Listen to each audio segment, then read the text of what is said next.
안녕하세요. 4월 17일 금요일입니다. 오늘도 하나님께서 선물처럼 하루를 주셨는데요. 말씀 붙들고 승리하시는 귀하고 복된 하루가 되시기를 바랍니다.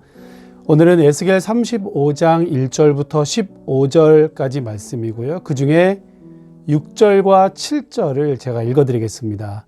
6절입니다. 그러므로 주 여호와의 말씀이니라. 내가 나의 삶을 두고 맹세하노니 내가 너에게 피를 만나게 한즉 피가 너를 따르리라. 네가 피를 미워하지 아니하였은즉 피가 너를 따르리라. 내가 세일산이 황무지와 폐허가 되게 하여 그 위에 왕래하는 자를 다 끊을지라. 아멘. 여러분, 오늘 말씀은 세일산의 에돔의 심판을 경고하시는 그러한 말씀입니다. 혹시 기억하시는 분들은 지난 에스겔 25장에서도 이스라엘의 주변 여러 나라들에 대한 심판과 멸망을 예고하실 때 이 에돔이 거론되었었죠. 잘 아시는 것처럼 에돔은 그러니까 야곱의 쌍둥이 형 에서의 후손들입니다. 이스라엘 사해 남부 산악지형에 위치하고 있는 사람들이죠. 역사적으로 계속해서 이스라엘 백성들과 어쩌면 악연이 있는 사람들입니다. 출애굽한 이스라엘 백성들이 가나안 땅으로 들어갈 때 이 에돔 사람들의 길을 요청했을 때 허락하지 않았죠. 이 외에도 여러 가지 악연 같은 일들이 성경에는 많이 기록되어져 있습니다. 그런데 이 에돔이 또다시 심판할 것이다. 에돔을 심판할 것이다. 이렇게 하나님께서 말씀하세요. 심지어는 내가 나의 삶을 두고 맹세하노니, 그러니까 하나님께서 맹세하신다는 겁니다. 이것이 뒷부분에 똑같이 또 등장합니다. 여러분, 에스겔 33장 우리가 다시 에스겔서를 볼 때부터는 하나님께서 이스라엘 백성들을 회복하시는 메시지라고 그랬죠. 그런데 오늘 다시 에돔에 대한 심판이 반복된다라고 하는 게 조금 이상하게 들릴지 모르겠습니다. 그런데요, 어제 우리가 다루진 않았습니다만 에스겔 34장 뒷부분에 보면 이스라엘 백성들을 하나님께서 회복시키시겠다라고 하는 말씀들을 수차례 반복하셨는데, 예를 들면 한 목자를 세워주겠다, 다윗 같은 왕을 세우겠다 이렇게 말씀하셨고요.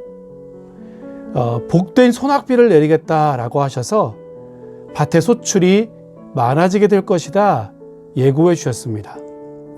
이스라엘 백성들과 이와 같은 화평의 언약을 맺어서 결과적으로 지금 패망하고 포로로 잡혀갔지만 이스라엘 백성들이 다시 회복될 것을 말씀해 주셨어요. 자, 그러다가 다시 오늘 35장에서 에돔에 대한 심판입니다.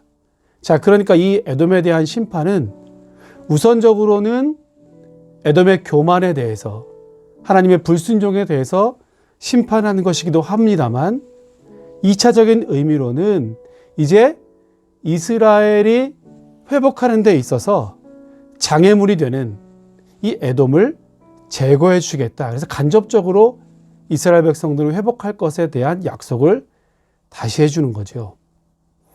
에돔은 실제적으로 매우 교만한 나라의 대명사였습니다. 왜냐하면 높은 산지에 이들이 거주하고 있었거든요.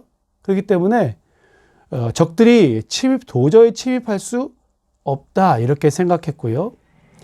특히 열등감을 많이 가지고 있었습니다. 왜냐하면 에서와 야곱과의 이 경쟁에서 어찌 보면 탈락했잖아요. 그래서 이스라엘 백성들과는 좋지 않은 감정들을 계속해서 가지고 있었는데, 이제 바벨론이 쳐들어오면서 이스라엘 백성들이 망하는 것을 보고 얼마나 기뻐했겠어요? 바벨론 편에 들어서 이스라엘이 망하는 데 이들은 일조했다라고 하는 것을 역사적으로 볼 수 있습니다. 자, 그러니까 오늘 그들의 교만을 꺾으셔서 이스라엘 백성들이 회복하실 것에 대한 약속을 다시 한번 이스라엘 백성들에게 해 주시는 것이지요. 여러분, 지금 우리가 그 어느 때보다 힘들고 어려운 때를 겪고 있습니다. 어떤 외적인 그런 침입이나 침략이나 방해 때문이 아니라 코로나19라고 하는 정말 우리가 피할 수 없는 정말 불가항력적인 이 전염병 때문에 참 많이 힘들고 어렵지만 오늘 이스라엘 백성들을 회복하시겠다는 이 하나님의 회복의 메시지가 저와 여러분들에게도 동일하게 들리는 것 같아서 한 줄기 희망을 봅니다. 여러분, 그렇습니다. 어떤 어려움도 난관도 장애물도 하나님께서 우리를 사랑하시는 것을 끊을 수 없는 것을 다시 한번 오늘 이 말씀을 통해서 확인하게 됩니다. 오늘 약속의 말씀을 붙드십시오. 분명히 회복해 하실 것이고요. 분명히 다시 하나님 말씀 앞으로 우리를 돌아오게 하실 줄로 분명히 믿습니다. 이 약속의 말씀 붙들고 오늘도 승리하시기를 주님의 이름으로 간절히 축원합니다.